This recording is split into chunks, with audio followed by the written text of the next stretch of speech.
Meus irmãos, vejam bem, deixa eu tocar em alguns pontos aqui com vocês.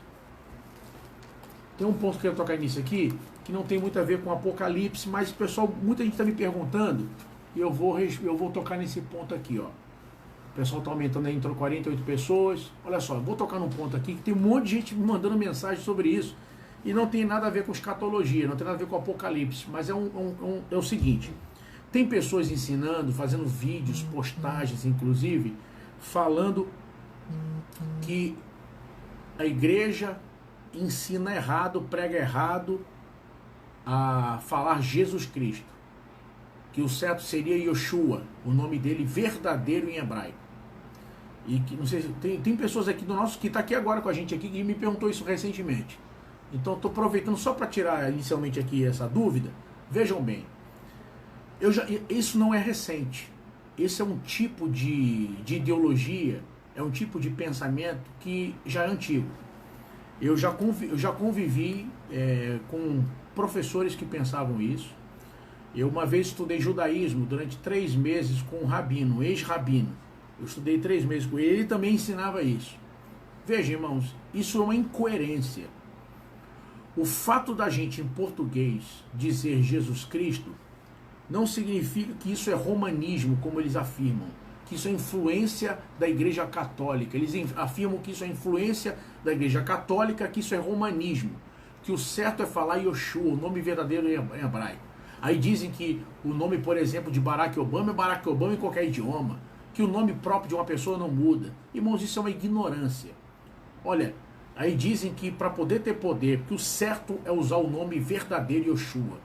Então Jesus Cristo é um erro grotesco usado pelas igrejas, que na verdade o certo é Yoshua. Vejam, Paulo vai nos mostrar, em Atos da Bíblia vai nos mostrar um episódio que 2 pessoas tentaram expulsar um demônio. E eles, naturalmente, conforme a época, devem ter usado, eles usaram o nome de Jesus. E provavelmente usaram o nome Yoshua. E sabe o que aconteceu? O demônio não saiu. Os dois ainda tomaram uma coça do endemoniado. Ele bateu neles. Quer dizer, se a questão fosse unicamente o nome em si, pense comigo, qualquer pessoa, independente de ser crente ou não, independente de crer em Jesus ou não, qualquer pessoa expulsaria demônio. Era só dizer Yoshua, tipo um nome mágico. Eu uso o nome Yoshua e acontece. Eu uso o nome Yoshua, pessoas são curadas. Isso é um erro, isso é um erro grotesco. Queridos, nós estamos debaixo da autoridade do nome de Jesus. Independe qual cultura, qual língua, qual dialeto, qual transliteração. Pense comigo, irmão, são décadas e décadas no Brasil de evangelho. É mais de um século de movimento pentecostal no Brasil. Que gente foi batizada com o Espírito Santo em nome de Jesus. Irmão, gente que levantou de cadeira de roda, gente que foi curada de câncer, irmão, gente que foi curada de AIDS, em nome de Jesus. Então as enfermidades saíram por causa de quê? Tá errado, é Yoshua, não é Jesus Cristo. Percebem o erro, uma loucura que é isso? E pior, imagine os demônios, então são todos muito burros. Porque em vez de sair no nome de Yoshua, eles saíram no nome de Jesus Cristo. Algum demônio deveria dizer, não, tá errado, esse nome não tem poder sobre nós. Falaram errado, Jesus Cristo é romanismo. Não, os demônios saem no poder do nome de Jesus. Então, não caiam nesse tipo de heresia, nesse tipo de engodo. E eu quero aproveitar aqui para dar um alerta para você. Vejam, eu quero dar um alerta muito importante para você. Está aumentando o número de pessoas aqui. Nós temos aqui, está aqui, a minha sogra está participando, ela e meu sogro, lá de Vitória. Olha só, meu esposo estamos aqui. Agora, deixa eu dizer uma coisa para vocês, prestem bem atenção. Tem muitas pessoas, ainda mais nesse período agora que não está tendo igreja, que se autodefinem como mestres. Ou mesmo que não afirmem, assumem a postura e posição de mestre. E começa a vir aqui para a rede social, seja no YouTube, seja no Facebook, seja no Instagram, e começa a ensinar a Bíblia. E alguns são totalmente desqualificados. tanto pela falta de embasamento bíblico, como pela falta de vida, de testemunho pessoal. Mau caráter, enrolados, não tiveram abertura nas suas próprias igrejas para poder ensinar e encontraram na internet um campo aberto e fértil para poderem derramar as suas heresias, já que as igrejas não abriram porta para eles. Então você tem que tomar muito cuidado para não ser alvo e nem presa desse tipo de pessoa, desse tipo de falso mestre, e você começar a acreditar em heresias, como essa, por exemplo, da falsificação do nome de Jesus, ensinando que Yoshua, que é o nome verdadeiro, e que Jesus Cristo é romanismo, e as igrejas estão todas erradas. Só para vocês terem uma ideia, tem uma pessoa que chegou para mim agora semana passada com outro vídeo, e estava turbando a igreja dele lá em Minas Gerais, ensinando, sabe o quê? Que a Santa Ceia nossa está toda errada.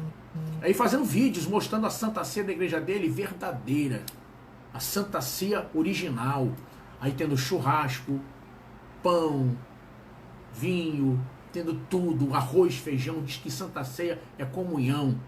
Olha só, irmãos, olha como é que é outra heresia terrível. E as pessoas vão caindo nessas coisas, acreditando nessas besteiras. Só para você ter uma ideia, se fosse para comemorar Santa Ceia com refeição, então tinha que ser igual a Páscoa. Porque na Páscoa, como é que foi comemorado? Pão ázimo, que é o pão sem fermento, eles chamam de matzah. Comemorar com o cordeiro, não pode quebrar os ossos, tem que assar, comer com ervas amargosas, e comer, e se sobrar alguma coisa, destruir. E assim tinha que comemorar então a Páscoa, a Santa Ceia. Se é para comer como refeição, tinha que comer conforme a Páscoa. Porque não tinha arroz, feijão, bife, isso e aquilo na Páscoa do judeu. Quando Jesus estabeleceu a Santa Ceia, na Páscoa, o que ele fez? Ele pegou da Santa Ceia, da Páscoa, 2 elementos. Ele não pegou todos os elementos. Ele não pegou nem o cordeiro, ele não pegou as ervas amargosas, ele pegou, destacou 2 elementos, o pão e o suco da uva, o vinho, o fruto da vide. Pegou esses 2 elementos, o pão e o fruto da vide, o vinho, e criou um novo sacramento. A igreja só conhece 2 sacramentos, que é batismo nas águas e a ceia do Senhor, a Santa Ceia. Então, não sejam presas fáceis de gente que vem para a internet e começa a postar vídeos, e você pode ver, tem uma certa lógica na heresia. Um deles, que eu vi o vídeo hoje, falando, não, o nome do Barack Obama é Barack Obama, vê se em outro país vai ser outro nome, é sempre Barack Obama, Yoshua é Yoshua, tá tudo errado, e falando isso. Irmãos, olha como é que é ignorância. O ex-presidente americano Bill Clinton, o nome dele era William, mas ele era conhecido por todos como Bill Clinton. O fato dele não ser chamado de William, mas ser chamado de Bill Clinton, faz com que ele deixe de ser o presidente americano durante o exercício dos 2 mandatos que ele teve? Já pensou? Não, você não é William, você é Bill, então você não entra aqui, você não é o presidente, você não pode entrar na Casa Branca. Não, o fato de chamá-lo de Bill, ou do nome próprio dele, William, é indiferente. O que importa é a autoridade que ele adquiriu, e o nome dele é a identificação dessa autoridade. É a mesma coisa com o cristão. Independente se é Yoshua, Hamashia, independente se é Jesus Cristo, ou Jesus Cristo, ou qualquer outro idioma da terra, os demônios vão sair e as enfermidades vão ser curadas, porque é o nome, a autoridade que você está revestido de Jesus. É isso que vai fazer a diferença. Então guardem essa lição que eu estou dando para vocês aqui. Estou passando isso para vocês porque muita gente acaba sendo presa fácil desse tipo de falso mestre na internet, ensinando heresias que não têm respaldo e que tentam sempre colocar as igrejas como vilãs, como deturpadas e caídas. Cuidado, irmão. Outra coisa, muito cuidado para falar mal de igreja. Igreja é a noiva de Jesus. A igreja é o corpo de Cristo. Você pode não concordar com as práticas de A ou de B, mas não fale mal de igreja. A igreja é do Senhor Jesus. Tá? Guarda essa lição que eu estou ensinando para vocês. Isso é muito precioso. Isso é muito importante. Outra coisa, irmão, deixa eu tocar no assunto aqui rapidinho, antes de eu começar a ministrar aqui. Eu peço oração para vocês, por uma família muito querida. O nome dela é Deusdete, é uma pastora. Os filhos, os netos estão sofrendo muito. O marido dela, o pastor Luiz Carlos, foi meu amigo pessoal. Nós convivemos juntos durante 20 anos. Congregamos na mesma igreja, servimos juntos no mesmo ministério. E eles estão sofrendo muito. O pastor Carlos morreu semana passada.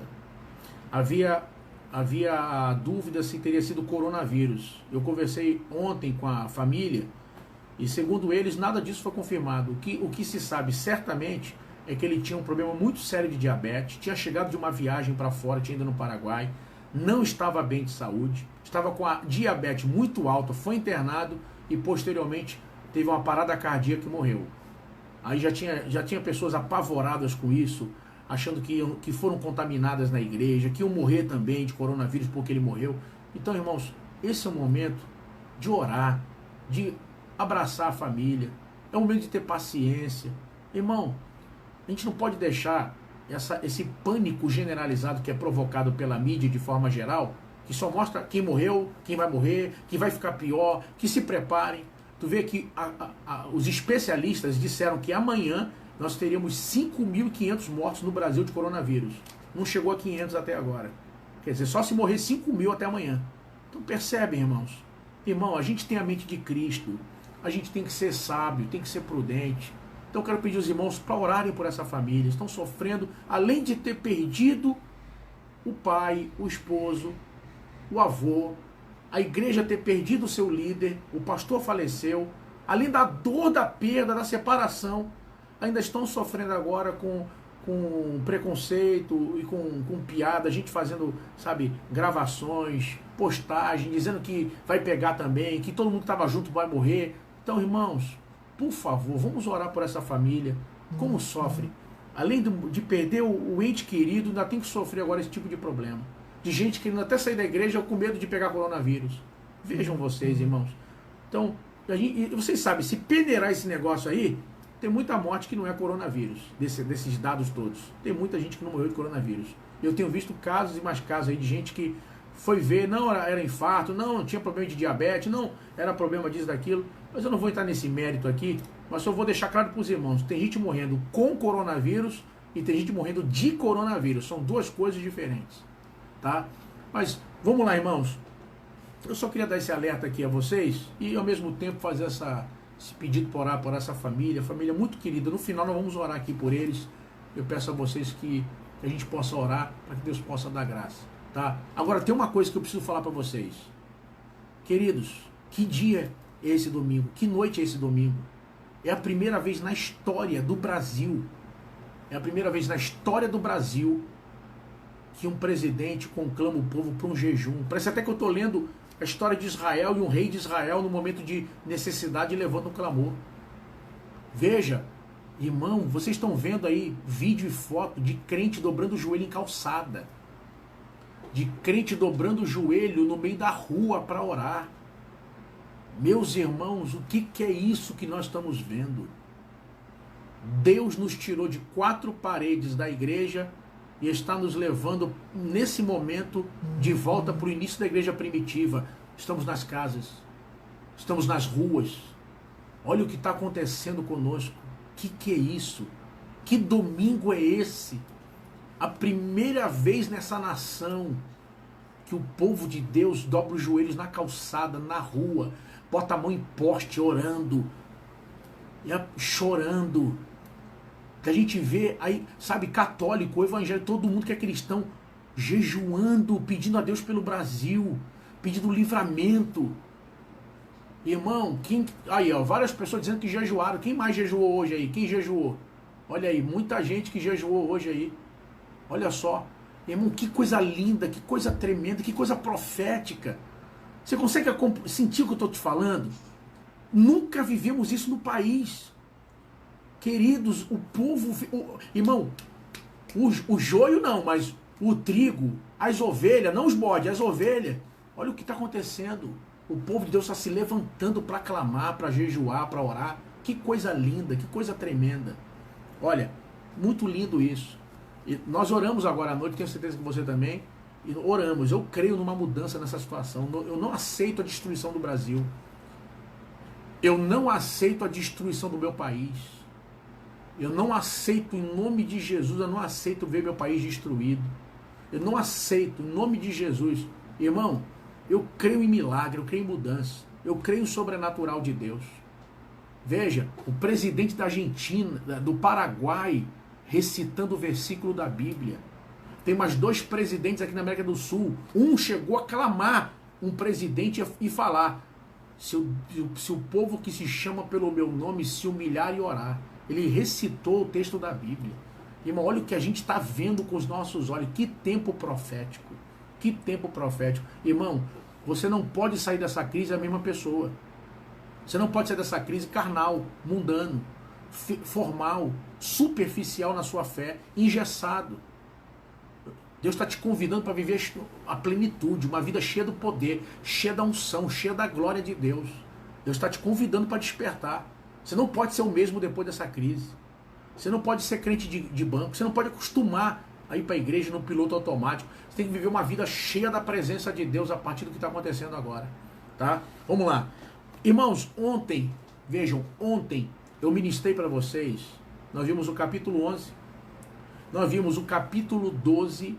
E eu expliquei para vocês a mulher vestida de sol sobre a lua e o dragão que a persegue. Nós vimos que é um resumo da história de Israel. A mulher não é a igreja, porque não é a igreja que gerou Jesus, foi Jesus que gerou a igreja. A mulher também não é Maria, a mãe de Jesus, como alguns interpretam, não é, porque ela aparece aqui não num quadro momentâneo de vida, mas aparece ao longo de épocas. E ela aparece vestida de sol sobre a lua com 12 estrelas. Maria não gerou as 12 tribos de Israel. Ela veio das 12 tribos de Israel. Então, é nítido que a mulher aqui é Israel e é um resumo da história de Israel e como Deus vai preservar o seu remanescente durante o tempo da grande tribulação. Agora, no capítulo 13, nós vimos o anticristo. E eu mostrei para vocês várias coisas relacionadas ao anticristo. Eu dei para vocês muitos textos bíblicos. É só você ver o último vídeo que eu fiz ontem. Eu dei a vocês vários textos da Bíblia, títulos do anticristo na Bíblia, características do anticristo na Bíblia. Eu dei tudo isso para vocês detalhado. Lembrando, será um grande líder político que implantará um governo mundial,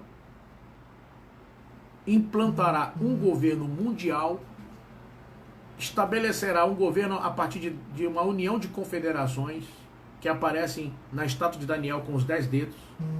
Nós vamos falar sobre isso mais à frente. E vai implantar o seu governo.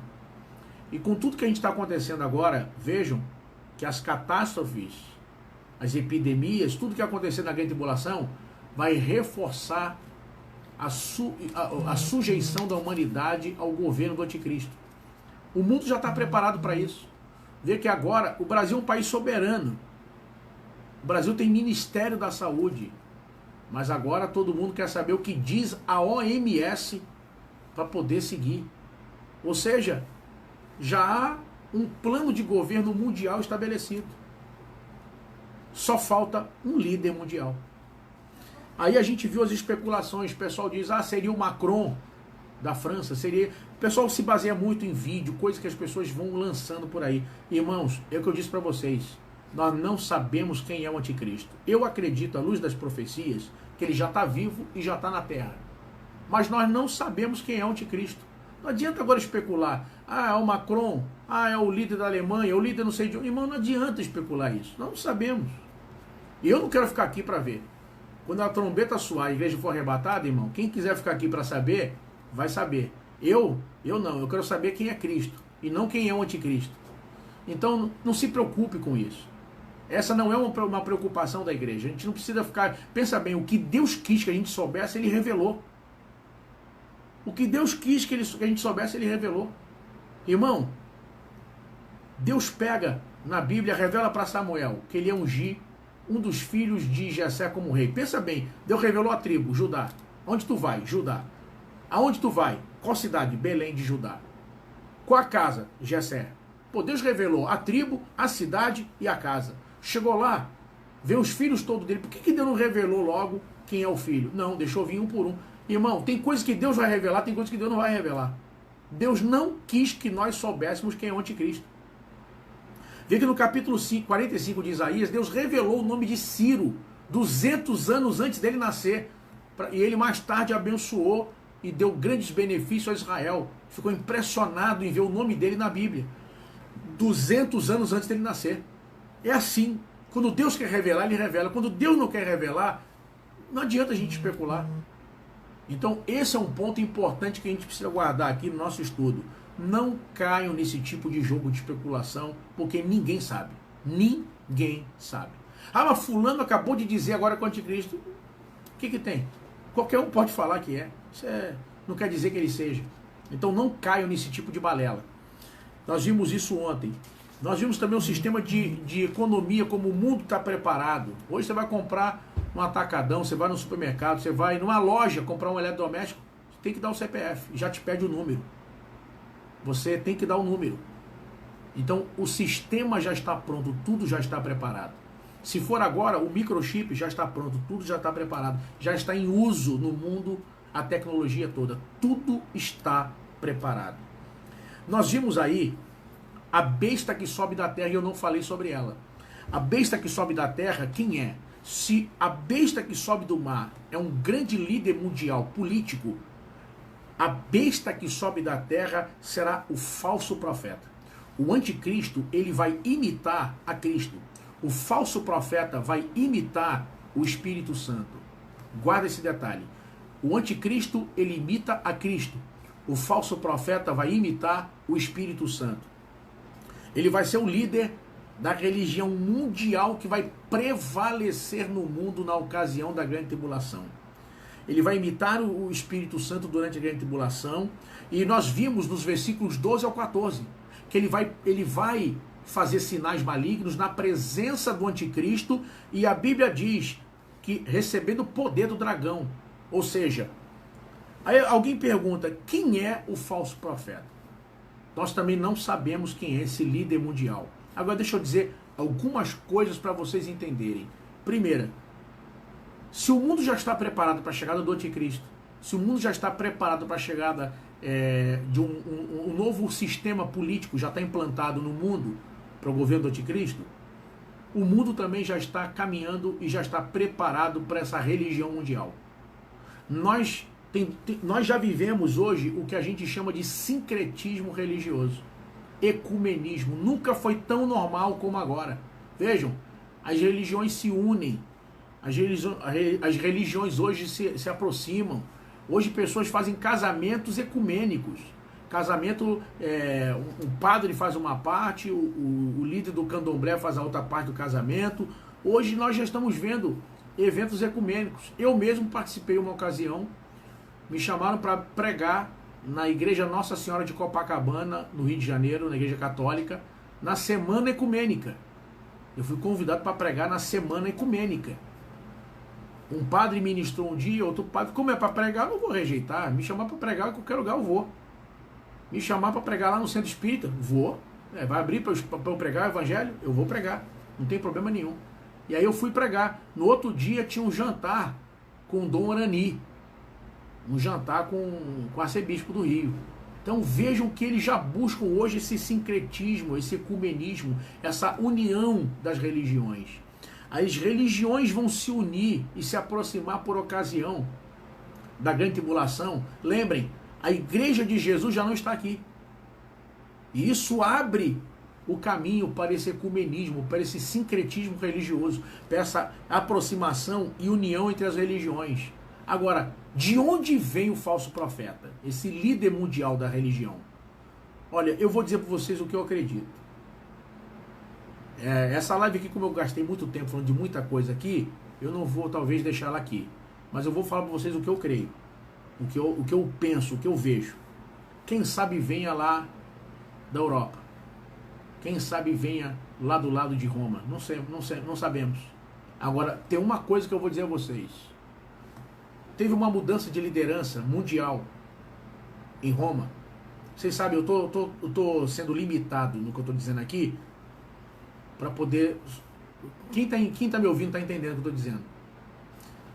Houve uma mudança alguns anos atrás, repentina, que ninguém esperava, que não foi por morte. E veio um outro líder da América Latina, da América do Sul. vizinho nosso, para assumir. Eu não vou dizer que ele seja, mas fica nítido que isso é um movimento dentro do quadro profético. Um passo à frente aconteceu. E eu creio que isso foi uma preparação, talvez, para justamente a chegada desse líder que vai vir. Eu creio que isso foi um passo à frente para as profecias que estão se cumprindo. Não creio que seja ele, mas creio que a chegada dele foi um grande passo à frente para preparação para esse falso profeta. Vocês entendem o que eu estou dizendo? Eu estou tentando ser simples aqui nas minhas colocações. Eu quero que vocês entendam o que eu estou dizendo aqui.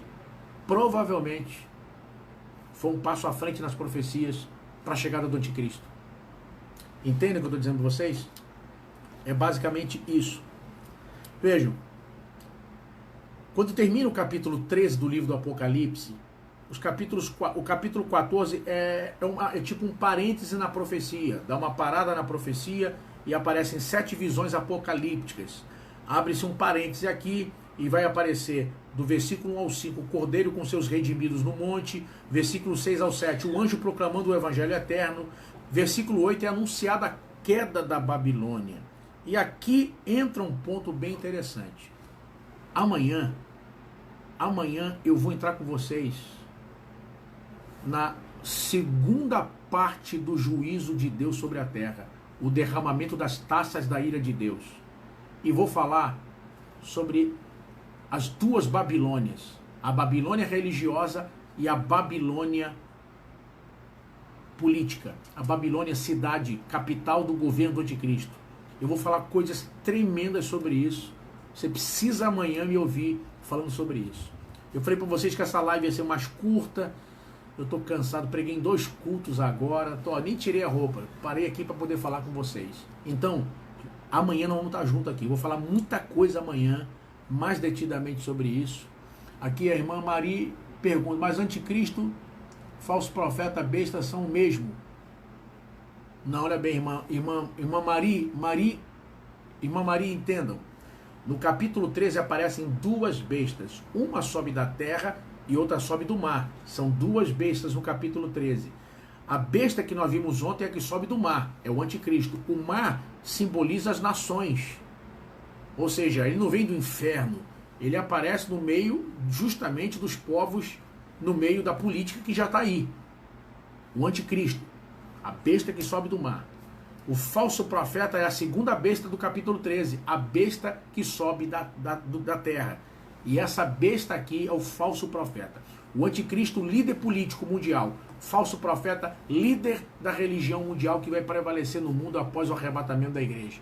A irmã Ângela coloca aqui, estou entendendo, conversei um dia, você é uma pessoa sobre isso, mas outros, isso que o senhor está falando, você conversou com outras pessoas também sobre isso. Muito bem.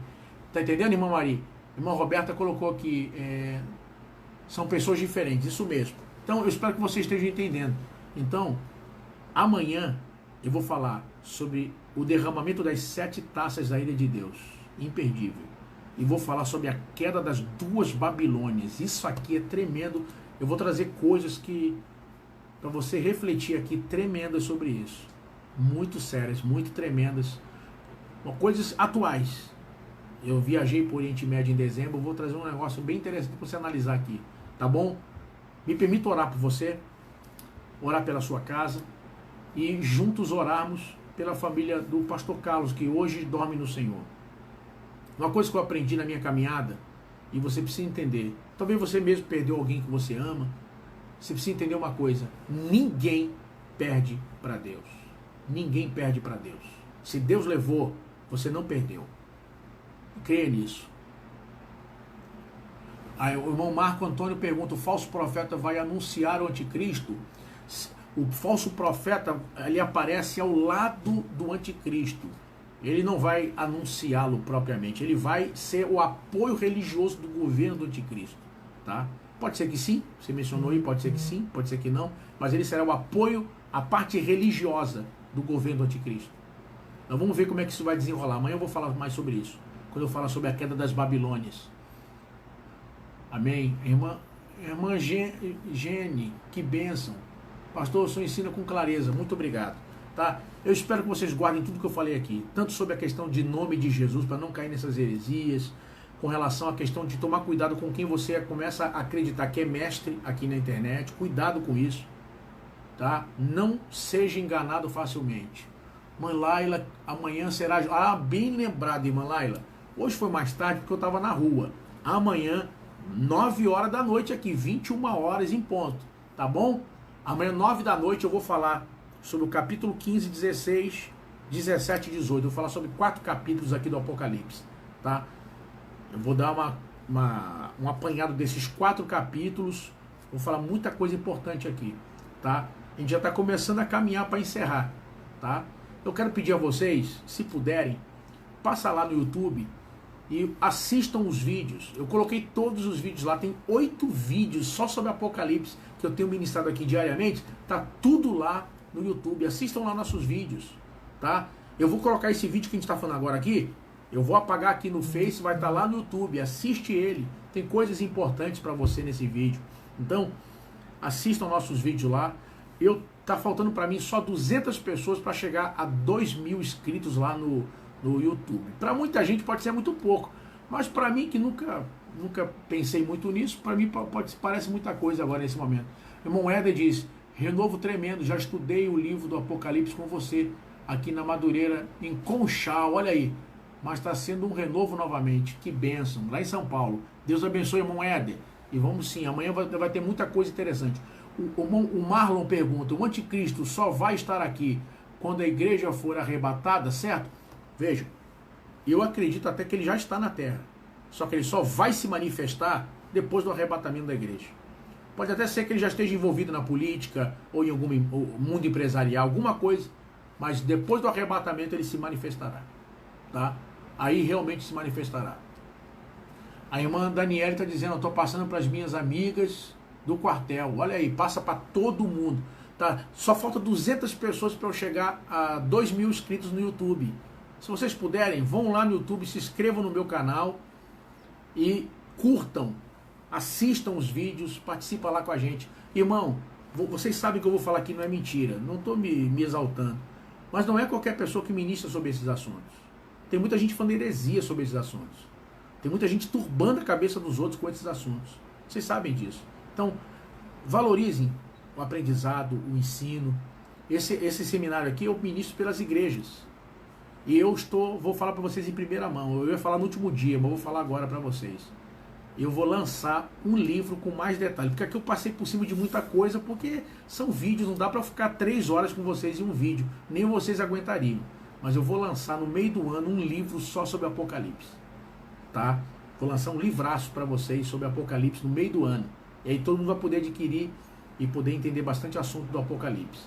Tá? Então, passa lá no YouTube, se inscreve no nosso canal e vamos orar pela irmã Deusdete, pela família dela que perdeu o esposo, e orar por você, pela sua casa, orar pelo Brasil, já que esse foi um dia de jejum, um dia de bênção. Vamos orar. Senhor Deus, eu oro nesse momento pela irmã Deusdete, pelos filhos, pelos netos. Ó Deus, teu filho que tu tem recolhido, Pai, aquela igreja lá em Governador Valadares, tem misericórdia, guarda, protege. Ó Deus, não permita que esse momento difícil piore com frases, com pessoas apavoradas, criando problema e confusão. Nós oramos por essa família, que a tua paz, que excede todo entendimento, guarde o coração deles. Eu oro também nesse momento, Senhor, por cada um que está conosco aqui. Tem tido um público fiel participando conosco de cada live. Abençoa teus filhos que têm sede de aprender a tua palavra e que têm vindo todo dia aqui para estudar comigo. Eu quero te pedir pela vida deles. Ó Deus, recompensa esse esforço. Recompensa esse interesse pela tua palavra. Ó Deus, em nome de Jesus. Alguém pode roubar um carro seu. Alguém pode roubar uma casa de você. Mas o conhecimento que você está adquirindo, ninguém vai tomar de você. Que Deus abençoe vocês, que Deus abençoe a sua casa. Amanhã, 9 horas em ponto, eu vou estar aqui. E se prepara, porque vai ser forte. Vai ser tremendo. Deus abençoe vocês. Até amanhã. Uma noite de bênção para você e para sua família. E que amanhã o Brasil amanheça melhor. depois de uma noite, de um dia de jejum e oração. Deus abençoe vocês em nome de Jesus.